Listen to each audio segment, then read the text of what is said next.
கல்வி, அறிவு, பணம், பேர், புகழ் இது எல்லாமே தனக்கு மட்டும் கிடைச்சா போதும், மத்தவங்களுக்குலாம் கிடைக்க தேவையில்ல அப்படி சொல்லிட்டு நினைக்கிற இந்த சுயநலமான உலகத்துல ஒரு 13 வயசு உடைய மலை கிராமத்தை சேர்ந்த ஒரு பெண் குழந்தையோடைய உண்மையான லைஃப் ஸ்டோரி தான் இந்த படத்தோடைய கதையே. தேனி மாவட்டத்தை சேர்ந்த மலை கிராமத்தை சேர்ந்த குறிஞ்சின்ற பெண் கல்வினா என்னானே தெரியாத அந்த மலைவாழ் மக்களுக்கு படிப்புன்ற ஒரு அடையாளத்தை கொண்டு வந்தாங்க. அந்த அடையாளமும் பேரும் புகழும் தனக்கு மட்டும் கிடைச்சா போதும்னு நினைக்காம அந்த ஒட்டுமொத்த கிராமத்துக்கும் அந்த மலையடிவாரத்தை சுத்தி இருக்கிற 20 கிராமத்துக்கும் ஒரு 13 வயசு பெண் கல்வியை கொண்டு வந்து சேர்த்தாங்க அப்படி சொன்னா உங்களால நம்ப முடியுதா? சோ படம் பார்த்து வந்த என்னாலே நம்ப முடியல. இப்ப இருக்கிற காலகட்டத்துல எத்தனையோ ஆண்கள் பெண்கள் படிப்பறிவு இருந்தும் அதை மிஸ்யூஸ் பண்ணிக்கிட்டு பெத்தவங்களையும் ஏமாத்திக்கிட்டு அவங்களுக்கு பிடிச்ச மாதிரி தான் ஒரு வாழ்க்கைய வாழணும் அப்படி சொல்லிட்டு தேர்ந்தெடுத்துக்கிட்டு இதுதான்டா கரெக்ட்னு சொல்லிட்டு சுயநலமா இருக்காங்க. அவங்கள கம்பேர் பண்ற விதத்துல இந்த மலை கிராமத்தை சேர்ந்த இந்த குறிஞ்சி பெண் உருவில் தெரிஞ்ச பாரதியார், காமராஜர், ஏபிஜே அப்துல் கலாம் அப்படி சொல்லிட்டு பல தலைவர்களுடைய பேர்களை இந்த குழந்தைக்கு உதாரணமா வச்சுக்கலாம்னு நான் நினைக்கிறேன். இந்த படத்தை பார்த்த எல்லாரும் இந்த பொண்ணை எந்த உயரத்துல வச்சிருக்கங்க அப்படி சொல்லிட்டு மறக்காம கமெண்ட் பண்ணுங்க. இந்த படம் பார்த்தீங்கன்னா உண்மை சம்பவத்தை தழுவி எடுக்கப்பட்ட படம். 2004 தேனி மாவட்டத்தில் இருக்கிற பூங்கோடி என்ற மலைவாழ் மக்களின் வாழ்க்கை கதை தான் இது. சோ இப்ப இருக்கிற காலகட்டத்திலே 18 வயசு ஆச்சுன்னா போதும் ஒரு பொண்ணுக்கு அவங்கள கல்யாணம் பண்ணலாம் அப்படி சொல்லி நினைக்கிற எத்தனையோ பெற்றோர்கள் மத்தியில படிப்பு தான் நமக்கு கடைசியில கை கொடுக்கும் அப்படி சொல்லிட்டு பெற்றோரையே அகைன்ஸ்டா நினைச்சிட்டு எத்தனையோ பெண்களும் ஆண்களும் படிச்சுட்டு வந்துட்டு இருக்காங்க தான், நான் இல்லைன்னு சொல்ல வரல. 2026 காலகட்டத்திலே இந்த போல நடக்குதுன்னா 2000 காலகட்டத்தில் எப்படிலாம் நடந்திருக்கும்னு நினைச்சு பாருங்க. கிட்டத்தட்ட 16 வயசு ஆயிடுச்சுன்னா போதும் ஒரு பொண்ணுக்கு கல்யாணம் பண்ணிடலாம் அப்படி சொல்லி நினைக்கிறவங்க தான். அந்த போலதான் இந்த குறிஞ்சி பெண்ணுக்கும் வயசுக்கு வந்த உடனே இந்த பொண்ணுக்கு கல்யாணம் பண்ணிடலாம் அப்படி சொல்லிட்டு நினைக்கிறாங்க. அந்த நேரத்துல இந்த பொண்ணு அந்த ஊரை விட்டு தப்பிச்சு ஓடி வந்து நான் எப்படியாவது படிச்சே ஆகணும் அப்படி சொல்லிட்டு ஒரு 13 வயசு குழந்தையோடைய போராட்டம் தான் இந்த படத்தோடைய மீதி கதையை. இந்த படத்தோடைய முழு கதையை தெரிஞ்சுக்க மறக்காம நம்ம சேனலை சப்ஸ்கிரைப் பண்ணிட்டு இந்த வீடியோவை ஸ்கிப் பண்ணாத பாருங்க.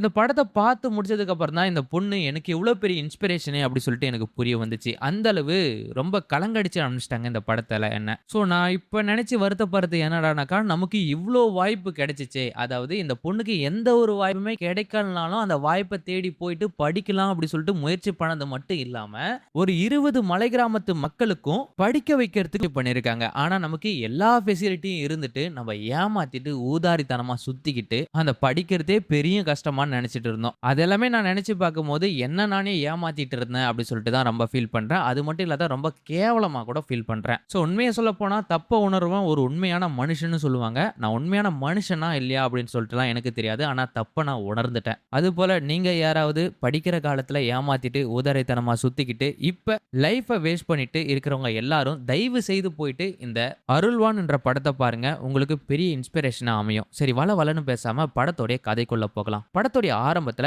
தேனி மாவட்டத்தில் இருக்கிற ஒரு மலை கிராமத்தை தான் காட்டுறாங்க. இந்த மலை கிராமத்துக்கு பேரு பூங்கோடின்னு பேரு. இந்த மலையை சுத்தி கிட்டத்தட்ட 20 மலை கிராமத்து மக்கள் வாழ்ந்துட்டு வராங்க. இந்த 20 மலை கிராமத்து மக்களை பத்தி சொல்ல போனா இவங்களுக்கு படிப்புனான்னு கூட என்னன்னு கூட தெரியாது. சோ மலையும் மலையை சார்ந்து வாழ்ற மக்களும் தான் சொல்ல முடியும் இவங்கள. சோ இவங்க பாத்தீங்கன்னா பொதுவா தமிழ் பேச மாட்டாங்க. இவங்களுக்குன்னு ஒரு லாங்குவேஜ் இருக்கு. அந்த லாங்குவேஜ்ல மட்டும் இவங்க பேசுறாங்க. மலையில கிடைக்கிற விளைச்சலை எடுத்துக்கிட்டு அதை வெளி இடத்துல விற்பனை செஞ்சுக்கும் மலையில இருக்கிற அந்த இயற்கையை ரசிச்சுட்டு சந்தோஷமான ஒரு குடும்பமா தான் அங்க இருக்கிற மக்கள் வாழ்ந்துட்டு வந்துட்டு இருக்காங்க. இதுல குறிப்பா சொல்ல போனா இந்த படத்தோட முக்கிய கதாபாத்திரமா இருக்கிற நம்ம இந்த படத்தோட ஹீரோயினி அந்த 13 வயசு பெண் குழந்தை. அவங்களுக்கு இந்த படத்துல குறிஞ்சின்னு பேரு. அவங்களுக்கு அப்பா அம்மா இருக்காங்க. அப்பா அம்மா பொண்ணு 3 பேரும் ஒரு சந்தோஷமான வாழ்க்கை தான் வாழ்ந்துட்டு இருக்காங்க. குறிஞ்சிக்கு ஒரு தாத்தா இருக்காரு. அவர் தான் இந்த மக்களுடைய தலைவனும் கூட சொல்லலாம். மக்களுக்கு ஏதாவது ஒரு பிரச்சனைனா முன்னிருந்து பஞ்சாயத்து பண்ணி நடத்தவரே நம்ம குறிஞ்சியோடைய தாத்தா தான். இந்த மலையும் மலை கிராமமும் அங்க இருக்கிற சாமி தான் இவங்களுக்கு பெரிய கடவுளா கும்பிடப்படுறாங்க. அது மட்டும் இல்லாத இவங்களுக்கு வெளியே போற போக்குவரத்து வசதியும் கூட இல்ல. அப்படி வெளியே ஏதாவது போகணும்னா கிட்டத்தட்ட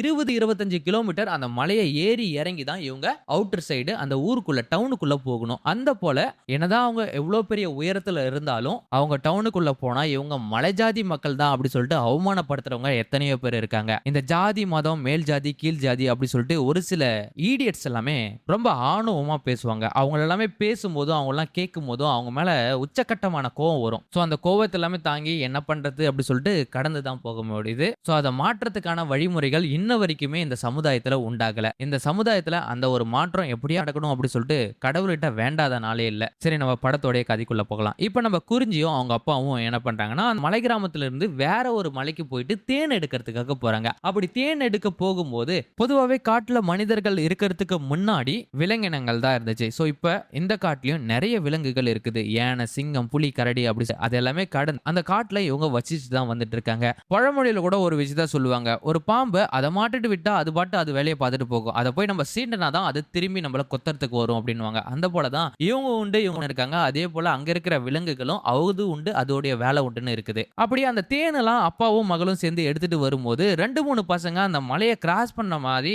ஒரு பேக்க தூக்கிட்டு ட்ரெஸ் மாட்டிட்டு போறாங்க. இவங்கலாம் எங்க போறாங்க அப்படின்றப்பலாம் குறிஞ்சி வந்து அவங்க அப்பா கிட்ட கேட்க, இவங்க எல்லாமே பள்ளிக்கூடத்துக்கு போறாங்க அப்படின்ற மாரிலாம் நம்ம குறிஞ்சியோட அப்பா குறிஞ்சிக்கு சொல்றாரு. பள்ளிக்கூடம்னா என்னப்பா அப்படின்ற மாரிலாம் நம்ம குறிஞ்சி கேட்கறாங்க. அப்பதான் தெரிய வருது இந்த மலை கிராமத்து மக்களுக்கு பள்ளிக்கூடம்னாவே என்னன்னு தெரியாது அப்படி சொல்லிட்டு. சோ அப்பதான் நம்ம குறிஞ்சிக்கிட்ட அவங்க அப்பா சொல்றாங்க. பள்ளிக்கூடம்னா இங்க இருந்து நம்ம வெளிய போயிட்டு ஒரு 4, 5 விஷயத்த கத்துக்கிறதா இருக்கும். அதன் மூலியமா நம்ம கவர்மெண்ட் வேலைக்கு பெரிய பெரிய அரசு உத்தியோகத்துக்கு போகலாம் அப்படின்ற மாதிரிலாம் குறிஞ்சியோட அப்பாவும் சொல்றாரு. அதை கேட்ட உடனே குறிஞ்சிக்கு, அப்பா நீங்க ஏன்பா படிக்கல அப்படின்ற மாதிரிலாம் கேக்குறாங்க. எங்க பாட்டம் முப்பாட்டம் யாரும் படிக்கல, எங்களையும் படிக்க வைக்கல. அதனால நாங்களும் இந்த மலையே கதின்னு சொல்லிட்டு நின்னுட்டு இருந்தோம். அதை கேட்ட உடனே கொஞ்ச நேரத்துக்கு அப்புறம் குறிஞ்சி அவங்க அப்பா கிட்ட ஒரு விஷயத்த கேக்குறாங்க. என்னன்னா, அப்பா நீங்க தான் படிக்கல, என்னையாவது படிங்க, நானும் அந்த போல அரசு உத்தியோகத்துக்கு போகணும்னு எனக்கு ஆசையா இருக்கு அப்படின்ற மாதிரிலாம் கேட்க, நம்ம குறிஞ்சியோட அப்பாவும் கண்டிப்பா உன்னை நான் படிக்க வைக்கிறேன் அப்படின்னு சொல்றாங்க. அதை கேட்ட உடனே குறிஞ்சிக்கு அப்படி ஒரு சந்தோஷம். சோ அதுக்கப்புறம் குறிஞ்சியும் அவங்க அப்பாவும் வீட்டுக்கு போயிடுறாங்க. அந்த தேன் எல்லாமே வடிகட்டி ஒரு பாத்திரத்துல வச்சுட்டு அதுக்கப்புறம் அந்த கிராமத்துல இருக்கிறவங்க எல்லாமே நார்மலா பேச ஆரம்பிக்கிறாங்க. அந்த கிராமத்துல இருக்கிற தலைவர், அதாவது குறிஞ்சியோடைய தாத்தா, வருஷம் அவங்க சாமியா வணங்குற அந்த தெய்வத்துக்கு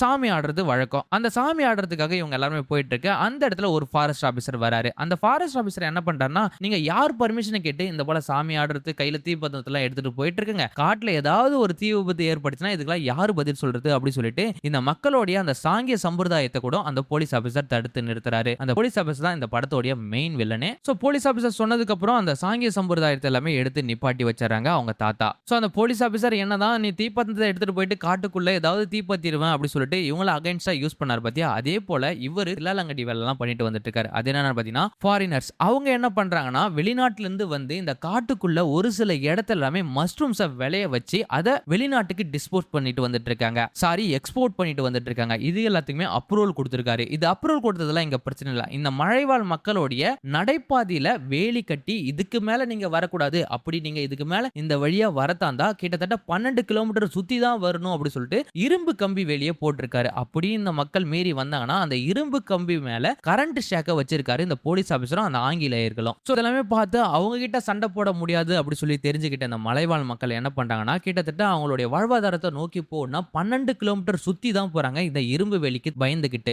சோ இதுல இருந்தே தெரிய வரும் இந்த போலீஸ் ஆபீசர் எவ்வளவு கேடு கெட்டவன்னு சொல்லிட்டு. சோ இப்படியே நாட்கள் நகர்ந்து போயிட்டு இருக்கு. அந்த நேரத்துல ஒவ்வொரு நாளும் நம்ம குறிஞ்சி இருக்காங்க பத்தியா, அவங்களுக்கு எப்ப நம்மள படிக்க வைக்க போறாங்க, எப்ப நம்ம ஊருக்கு பள்ளிக்கூடம் வரப்போகுது அப்படி சொல்லிட்டு அவங்களுக்குள்ள பல ஏக்கங்கள் பல கற்பனையோட இருந்துட்டு வராங்க. இந்த நேரத்துல தான் இந்த ஊர்ல ஒரு பெரிய சம்பவம் ஒண்ணு நடக்குது. அது என்னன்னு பாத்தீங்கன்னா, அந்த கெட்ட போலீஸ் ஆபீசர் இருக்கான் பத்தியா, அவன் வந்து தூரத்துல மேயிற ஒரு மானை ஷூட் பண்ணிடுறான். அந்த மானை ஷூட் பண்ண அந்த சவுண்ட் கேக்குதே அப்படி சொல்லிட்டு இந்த ஊருடைய அந்த பெரிய தலைவர் குறிஞ்சியோடைய தாத்தா என்ன பண்றாருன்னா, எங்க சத்தம் கேக்குதே அப்படி சொல்லிட்டு மலையை சுத்தி பார்க்கறாரு. அந்த இடத்துல இந்த போலீஸ் ஆபீசர் இருக்கிறத நோட் பண்றாரு. உடனே அந்த போலீஸ் ஆபீசர் என்ன பண்றாருன்னா, நம்ம குறிஞ்சியோடைய தாத்தா மேல இந்த மான் இங்க செத்து கிடக்குது, இந்த மானை கொலை பண்ணது நீயா அப்படின்ற மாதிரிலாம் சந்தேகப்பட்டு கேட்கிறாரு. சொல்லப்போனா அந்த மானை ஷூட் பண்ணதே அந்த போலீஸ் ஆபீசர் தான். இருந்தாலும் அந்த படியை தூக்கி அந்த பெரியவர் மேல போறாரு. அந்த பெரியவருக்கு தான் படிப்பறிவு எதுவும் தெரியல. அதனால அந்த போலீஸ் ஆபீசர் என்ன பண்றாருன்னா, அந்த பெரியவரை கூட்டிட்டு இந்த மானை நான் சுடலன்னு சொல்லிட்டு எழுதி கொடுத்துட்டு போ அப்படின்ற மாதிரிலாம் அவருடைய அந்த டென்ட்டுக்கு கூட்டிட்டு போயிடுறாரு. அங்க போனதுக்கு அப்புறம் ஒரு பேப்பரை எடுத்து கொடுத்து நீ எழுதி கொடுத்துட்டு போ அப்படின்ற மாதிரிலாம் பெரியவர்கிட்ட சொல்ல, எனக்கு தான் எழுத தெரியாது அப்படின்ற மாதிரி நம்ம பெரியவர் சொல்றாரு. அதனால அந்த போலீஸ் ஆபீசர் கை நாட்டை மட்டும் வச்சுட்டு போ அப்படி சொல்லிட்டு கை நாட்டை வாங்கி வச்சிடறாரு.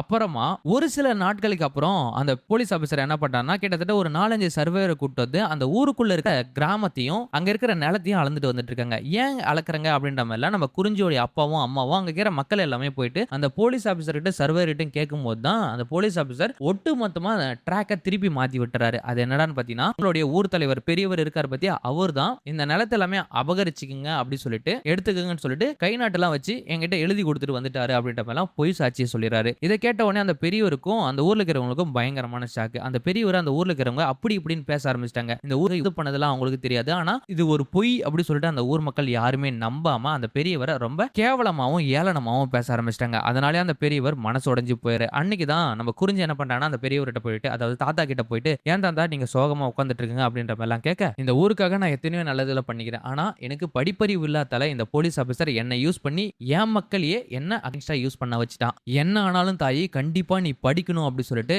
அவங்க தாத்தா நம்ம குறிஞ்சிக்கிட்ட ஒரு வாக்க கொடுக்குறாரு. அந்த வாக்க காப்பாத்தியே ஆகணும் அப்படி சொல்லிட்டு சத்தியமும் பண்ணிடுறாங்க நம்ம குறிஞ்சி. சோ கட் பண்ண அடுத்த நாள் பாத்தீங்கன்னா அந்த பெரியவர் இறந்து போயிறாரு. அதாவது இந்த ஊர் மக்கள்லாம் இப்படி பேசுறாங்கன்ற அவமானத்த தாங்க முடியாத இறந்து போயிறாரு. சோ அப்பதான் நம்ம குறிஞ்சி ஒரு முடிவு எடுக்குறாங்க. என்ன ஆனாலும் பரவால்ல, நம்ம தாத்தாவுக்காகனாச்சும் படிச்சு நம்ப ஒரு ஆணு இங்க காட்டணும் அப்படி சொல்லி நினைக்கிறாங்க. அடுத்த நாள் அதாவது ஆரம்பத்துல வந்து ஒரு 3 பசங்க பேக்க தூக்கிட்டு போனாங்க பாத்தியா, அவங்க பின்னாடியே நம்ம குறிஞ்சி என்ன பண்றாங்கன்னா போக ஆரம்பிக்கிறாங்க. அப்படி போகும்போது தான் தெரிவது கிட்டத்தட்ட இந்த ஊருக்கு வெளியில அதாவது இந்த மலை கிராமத்துக்கு அடியில ஒரு ஸ்கூல் இருக்கு. அந்த ஸ்கூல்ல வந்து நிறைய பசங்க படிக்கிறாங்க அப்படி சொல்லிட்டு அங்க போயிட்டு நம்ம குறிஞ்சி வந்து எட்டி பாக்குறாங்க. ஒரு டீச்சர் சொல்றாங்க, "நீ யாருமா என்னமா?" அப்படின்ற மாதிரிலாம் கேட்கறதுக்கு அப்புறம் நான் இந்த போல மலை கிராமத்து அதாவது பூங்குடி கிராமத்துல இருந்து வந்திருக்கேன் அப்படின்ற போல நம்ம குறிஞ்சி சொன்னதுக்கு அப்புறம், "உனக்கு படிக்கணும்னா நீ இவ்வளவு தூரம் வந்து டிராவல் பண்ணிலாம் படிக்க முடியாது. உங்க ஊர்லயே உங்க கிராமத்திலேயே அந்த மலை கிராமத்திலேயே ஒரு ஸ்கூல உருவாக்கிட்டா உங்களுக்கு படிக்கிறதுக்கு ரொம்ப ஈஸியா இருக்கும்." அப்படின்ற மாதிரிலாம் சொல்றாங்க. சரி அப்படி உருவாக்கணும்னா என்ன பண்ணணும் அப்படின்ற மாதிரிலாம் கேட்க, அதுக்கு கலெக்டரை போயிட்டு பார்த்து நீங்க மனு கொடுக்கணும் அப்படின்ற மாதிரிலாம் அந்த டீச்சர் சொல்லிடுறாங்க. இதை கேட்ட உடனே நம்ம குறிஞ்சியும் அங்கிருந்து கிளம்பி வராங்க. இந்த சைடு பார்த்தா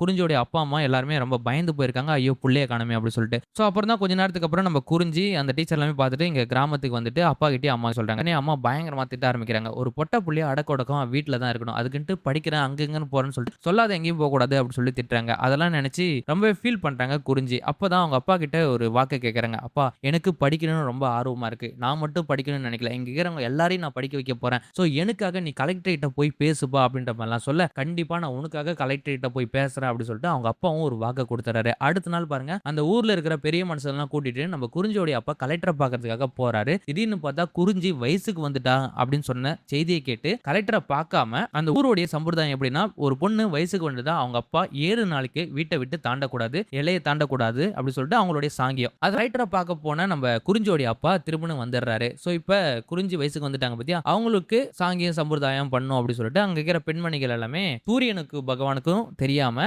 அப்புறம் இருக்கிற ஆண்களுக்கும் தெரியாம அவங்கள மறைச்சு கூட்டிட்டு போய் ஆத்தங்கரையில குளிக்க வச்சு அந்த அருவியில குளிக்க வச்சு கூட்டு வந்து வீட்டுல உட்கார வைக்கிறாங்க. 7 நாளைக்கு குறிஞ்சி எங்கேயுமே போக கூடாது, அவங்க வீட்டுல மட்டும் தான் இருக்கணும். அப்பதான் வயசுக்கு வந்த கையோட இந்த கிராம மக்கள் வந்து அடுத்ததா பொண்ணை கட்டி கொடுக்கறதா இவங்களுடைய பிளான். அதுக்காக வெளியூர்ல உள்ள பக்கத்து கிராமத்துல இருக்கிற மாப்பிள்ளையை தான் இவங்க தேர்ந்தெடுப்பாங்க. அந்த மாப்பிள்ளை யாரு அப்படின்னு சொல்லிட்டு பொண்ணுக்கு கூட தெரியாது. இவங்க ஒரு 4 கல்லு, அந்த கல்லு தான் இந்த பையனுடைய பேரு அப்படின்னு சொல்லிட்டு அந்த கல்லை எடுத்துட்டு வந்து ஒரு தட்டுல தாம்பூலம் தட்டு மாதிரி வச்சு அதை சூஸ் பண்ண வைப்பாங்க. அந்த நேரத்துல குறிஞ்சிக்கிட்ட எடுத்து போயிட்டு இது யாருன்னு சொல்லிட்டு சூஸ் பண்ண கேட்பாங்க. குறிஞ்சி ஒரே பிடிவாதமா சொல்லிடுறாங்க, எனக்கு கல்யாணம்லாம் இப்ப எனக்கு வேணாம், நான் படிக்கணும், படிக்கிறதுக்கான வாழ்வாதாரத்தை உருவாக்குங்க அப்படி சொல்லிட்டு ரொம்ப ஸ்ட்ராங்கா சொல்றாங்க. இதை கேட்ட உடனே குறிஞ்சியோட அம்மா பயங்கரமா டென்ஷன் ஆகி பெரியவங்க எல்லாம் வந்திருக்காங்க, எங்களை அவமானப்படுத்துற மாதிரி பேசுற, அதுவும் இல்லாத அவங்களே அவமானப்படுத்துற மாதிரி பேசுற, வயசுக்கு வந்துட்டா ஒரு பொண்ணு கல்யாணம் பண்ணிக்கிறதா நம்ம ஊரோடைய சம்பிரதாயமே, தயவு செய்து எங்களை அவமானப்படுத்தாத, சொல்றத கேளு அப்படின்ற மாதிரிலாம் சொல்ல, இல்ல நான் படிச்சே தான் ஆவான் அப்படி சொல்றாங்க. சோ அதுக்கப்புறம் அந்த ஊர் பெரிய தலைவர் என்ன பண்ணிடுறாருன்னா, சரி உன் படிப்புக்கு நான் கலெக்டரை போய் பார்க்கறேன், அதுக்கு முன்னாடி இந்த கல் எதுன்னு சூஸ் பண்ணு, நீ யாரை கல்யாணம் பண்ணிக்க போற அப்படின்ற மாதிரிலாம் சொல்ல, இவங்க வாக்கு கொடுத்தாலும் நம்ம குறிஞ்சியும் அந்த கல்லை சூஸ் பண்ணிடுறாங்க. சோ கட் பண்ணா அதுக்கப்புறம் தான் நம்ம குறிஞ்சிக்கு தெரியும் நம்ம கல்யாணம் பண்ணிக்க சம்மதிக்க வைக்கிறதுக்காக தான் இப்படி ஒரு பொய்யை சொல்லியிருக்காங்க அப்படி சொல்லிட்டு. சோ அப்பா அம்மா மட்டும் இல்லாத அந்த கிராம மக்கள் எல்லாமே சேர்ந்து என்ன ஏமாத்திட்டாங்கன்னு சொல்லிட்டு நம்ம குறிஞ்சி ரொம்ப ஃபீல் பண்ண ஆரம்பிக்கிறாங்க. இதுக்கப்புறம் நம்ம இங்க இருந்தா நம்ம வாழ்க்கையில படிக்கவே முடியாது அப்படி சொல்லிட்டு நம்ம குறிஞ்சி என்ன பண்ணாங்கன்னா அப்பா அம்மா அந்த கிராமத்தை எல்லாமே விட்டுட்டு நைட்டோட நைட்டா 13 வயசு பொண்ணு அந்த காட்டுல இருந்து தப்பிச்சு வெளியே போக ஆரம்பிக்கிறாங்க. வெளியே போனதுக்கு அப்புறம் அவங்க வந்து மொழி தெரியாது, ஏன்னா அவங்க அந்த மலை கிராமத்துல ஒரு மொழி பேசியிருப்பாங்க. இப்ப ஊருக்குள்ள வந்தா தமிழ் மொழி தான் பேசுறாங்க. அந்த தமிழ் மொழி இவங்களுக்கு அண்டர்ஸ்டாண்ட் மட்டும் பண்ணிக்க முடியுது, ஆனா இவங்க பேசுற மொழி அதாவது நம்ம குறிஞ்சி பேசுற மொழி யாராலையும் அண்டர்ஸ்டாண்ட் பண்ணிக்க முடியல. அதனால பல ஸ்ட்ரகிள்ஸ் மெயின்டைன் பண்ணிட்டு வந்துட்டு இருக்காங்க. இந்த சைடு பார்த்தா நம்ம குறிஞ்சியோட அப்பா அம்மாவும் புள்ளைய காணமே அப்படி சொல்லிட்டு துரிதுரிச்சு போயிட்டு இருக்காங்க. இப்ப நம்ம குறிஞ்சி டவுனுக்குள்ள ஒரு 13 வயசு பொண்ணு எப்படி சர்வே பண்ணுவாங்க அப்படி சொல்லிட்டு நீங்களே நினைச்சு பாருங்க. அந்த சீன்ஸ் எல்லாமே பார்க்கும்போது எனக்கு பயங்கர எமோஷனலா இப்படிலாம் ஒரு பொண்ணு வந்து கஷ்டப்பட்டு இருக்காங்களா அப்படி சொல்லிட்டு நான் அன்எக்ஸ்பெக்டடா இருந்துச்சு. அந்த போல ஒவ்வொரு ஸ்ட்ரகிள்ஸையும் மெயின்டைன் பண்ணிட்டு வந்துட்டு இருக்காங்க. ஸோ அப்படி மெயின்டைன் பண்ணிட்டு வந்துட்டு இருக்கும்போது தான் இவங்களுடைய நோக்கம் கலெக்டரை போய் தேடி போகணும், கலெக்டரை போய் நம்ம டைரக்டா பேசணும் அப்படி சொல்லிட்டு தான் கலெக்டர் தேடுற முயற்சியில திடீர்னு பார்த்தா இவங்களுக்கு ஒரு வீடு இல்ல, சாப்பாடு இல்ல அப்படி சொல்லிட்டு இவங்களுடைய ஹெல்த் கண்டிஷன் எல்லாமே ரொம்ப மோசமா போயிட்டு இருக்கு. இவங்க தங்கறது என்னவோ ஒரு கோயில் மரத்தடியில் தான். திடீர்னு பார்த்தா ஒரு நாள் மழை வருது, அந்த மழையில ஃபுல்லா நனைஞ்சிடறாங்க. அதனால இவங்களுக்கு ஜுரம் வர ஹாஸ்பிட்டல்ல ஏதோ ஒரு முகம் தெரியாத ஒரு நபரை எட்டுமே அட்மிட் பண்றாங்க. அங்க போனாதான் ஒரு பொண்ணுடைய வளர்ச்சி கருவை திருடி இருக்காங்க அப்படி சொல்லிட்டு அந்த கவர்மெண்ட் ஹாஸ்பிட்டல்ல ரிப்போர்ட் வருது. அதை கேட்ட உடனே பயங்கரமா டென்ஷன் ஆயிடுறாங்க. அது மட்டும் இல்லாத இங்க இருந்து எப்படியாவது தப்பிச்சு போயிடணும் அப்படி சொல்லிட்டு நம்ம குறிஞ்சி நினைச்சு அங்கிருந்து தப்பிக்க முயற்சி பண்றாங்க. திடீர்னு ஒரு கார் ஆக்சிடென்ட் பண்ணிடுது நம்ம குறிஞ்சி. அதுக்கப்புறம் ஐசியூல அட்மிட் பண்ணி இவங்க யார் என்னன்னே தெரியாத எல்லாருமே தலை கால் தெரியாம பிச்சு உதறிட்டு இருக்கு. அந்த நேரத்தில் தான் கலெக்டருக்கு ஒரு ஃபோன் கால் வருது. அது என்னன்னு பாத்தீங்கன்னா ஒரு பொண்ணுக்கு ரீசெண்டா ஆக்சிடென்ட் ஆயிடுச்சு, அந்த பொண்ணு பேசுற பாஷை எதுவுமே புரிய மாட்டேங்குது, ஆனா கலெக்டரை பார்க்கணும் அப்படின்ற மாதிரிலாம் சொல்ல, சோ இதை கேட்ட கலெக்டரும் இப்ப குறிஞ்சியை பார்க்கறதுக்காக தான் போயிட்டு இருக்காரு. இந்த கலெக்டர் வேற யாருமே இல்ல, இந்த படத்தோடைய ஹீரோவான அருள்நிதி தான். சோ குறிஞ்சியை பார்த்த உடனே நீ யார் என்னன்னு விசாரிச்சு விசாரிச்சுட்டு அப்போ அவங்களுக்கு தேவை மெடிக்கல் இதெல்லாமே கூட இருந்து நம்ம அருள்நிதியை பாத்துக்கிறாரு. அப்பதான் அருள்நிதிக்கு ஒரு விஷயம் புரிய வருது. அதாவது இந்த பொண்ணு யாரு என்ன அப்படி சொல்லிட்டு. ஸோ இப்போ அருள்நிதி டைரக்டா குறிஞ்சியை பார்த்து நடந்த உண்மை எல்லாமே கேட்க ஆரம்பிக்கிறாரு. அப்படி கேட்கும்போது தான் இவங்க இந்த கிராமத்துல இருந்து வந்திருக்காங்க அப்படி தெரிய வருது. ஸோ இவங்க படிப்புக்காக வந்திருக்காங்க அப்படி சொல்லிட்டு தெரிய வருது. ஸோ இவங்க அப்பா அம்மாலாம் என்ன ஆனாங்க அப்படி சொல்லிட்டு நம்ம அருள்நிதி விசாரிக்கும் போது தான் தெரிய வருது.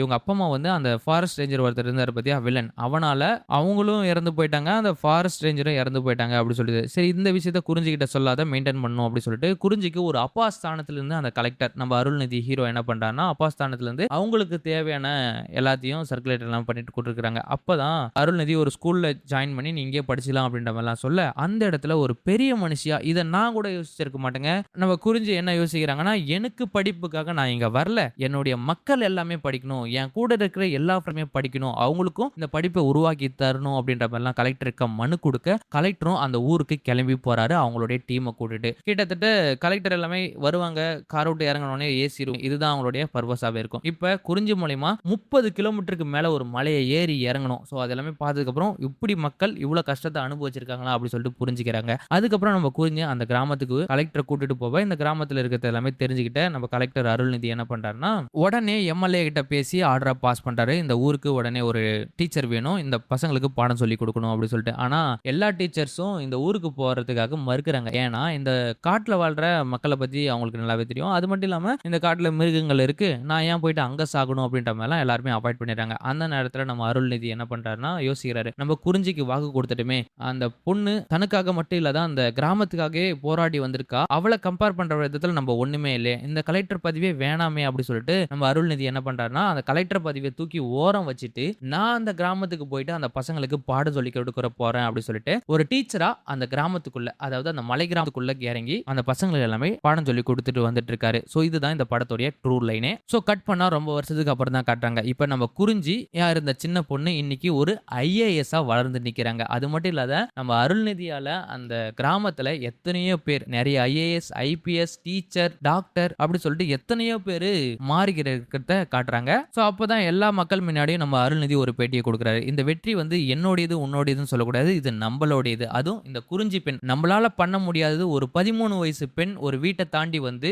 இத்தனை பேரை வாழ வச்சிருக்காங்கன்னா இந்த பாராட்டு எல்லாமே அவங்களுக்கு தான் சேரணும் அப்படி சொல்லிட்டு அந்த குறிஞ்சி பெண்ணை ரொம்ப பாராட்டுறாங்க. ஸோ அத்தோட இந்த படத்தோடைய கதையும் முடிக்கிறாங்க. அது மட்டும் இல்லாத இது ஒரு ட்ரூ ஸ்டோரின்றதால ஸோ மலை கிராமத்திலிருந்து வந்த மக்கள் படிச்சதையும் அவங்க சாதிச்சதையும் ஒரு டிஸ்ட்ரிக்ட்லையும் அதை பத்தி ரொம்ப டீட்டெயிலாக எக்ஸ்பிளைன் பண்ணாங்க. அதெல்லாமே பார்க்கும்போது இவ்வளோ பேர் இவ்வளோ ஆப்பர்ச்சுனிட்டி இல்லாத தனக்குத்தானே ஒரு ஆப்பர்ச்சுனிட்டியை கிரியேட் பண்ணி படிச்சிருக்காங்க அப்படின்னு சொல்லிட்டு பயங்கர இன்ஸ்பிரேஷனாகவே இருந்துச்சு. அது மட்டும் இல்லாத இந்த பொதுவாகவே எனக்கு பயங்கரமாக கனெக்ட் ஆயிடுச்சு. இந்த மலைவாழ் மக்கள் எல்லாமே நானும் ஒரு மலைவாழ் மக்களை சேர்ந்தவ மாதிரி தான், காடு வீடு மாடு ஆடு அப்படி சொல்லிட்டு அந்த இடத்த சர்க்குலேட் பண்ணி தான் நானும் வாழ்ந்துட்டு இருக்கேன். ஸோ இந்த படம் பேசிக்காவே எனக்கு ரொம்ப கனெக்ட் ஆயிடுச்சு. அது மட்டும் இல்லாத இதை விட இன்னும் அவுட்டர் சைடே இல்லாத மலையில மட்டுமே மலையும் மலை சார்ந்த மக்களும் மட்டுமே இருக்காங்க பத்தியா, அவங்க எல்லாமே நினைச்சு பார்க்கும்போது நமக்கு நார்மலா கிடைக்கிறது கூட அவங்களுக்கு கிடைக்காதே, அவங்கள அவ்வளோ போராடணுமா அப்படின்ற மாதிரிலாம் யோசிக்க தோணுது. ரொம்ப எமோஷனலா கூட இருக்குது. சரி இந்த படம் இதோடய முடிஞ்சிருச்சு அப்படி சொல்லி நினைக்காம இந்த போல நிறைய பேரை நம்மளால முடிஞ்ச உதவி பண்ணி நிறைய பேரை வாழ வைக்கணும்னு நினைங்க. படத்தோடைய கதை நான் சொன்ன விதம் உங்களுக்கு பிடிச்சதுன்னா மறக்காம சூப்பர் இல்ல குட் அப்படி சொல்லிட்டு கமெண்ட் பண்ணுங்க. ஏன்னா என்னுடைய வீடியோவை யாரெல்லாமே கடைசி வரைக்கும் பாக்குறங்க அப்படி சொல்லிட்டு என்னால தெரிஞ்சுக்க முடியல.